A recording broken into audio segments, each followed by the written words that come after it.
সন্ধ্যা রাত্রি আমি আমার ওইখানে দোকানে বসেছিলাম, ওইখানে যে ওনার বাড়িওয়ালি বললো যে 3 দিন ধরে কোথায় গেছে বলতে পারছি না। তা আমি বললাম যে কোথায় গেছে, কয় যে তাও তো বললো পারি না, এদিক ওইদিক আত্মীয় স্বজন ভাই খোঁজ নিয়ে দেখছি পাওয়া যাচ্ছে না। আজকে সকালে এই 11টার দিক মনে হয় যে লোকে জানাজানি হইলো, তখন এসে দেখি যে এই লাশ দেখতে পাইছি আমি। বাড়িতে কাজ করতো, তার নাম হলো নিমাই। গত শুক্রবার কাজ করে আসার পর সে আর আমার বাড়িতে কাজ করতে যায় নাই। আমি বাড়িতে আসি দেখি করছে যে না, ওই বাড়িতে আর আসেনি। আজকে সংবাদ পাওয়ার পর দেখলাম যে পুকুরে সে লাশ ভাসতেছে।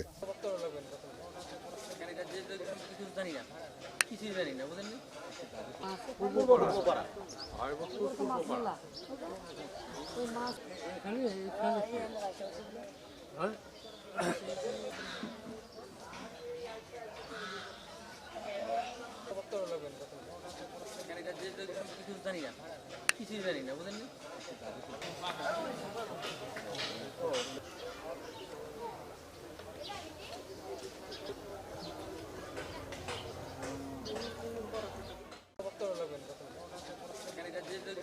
জানি না, কিছুই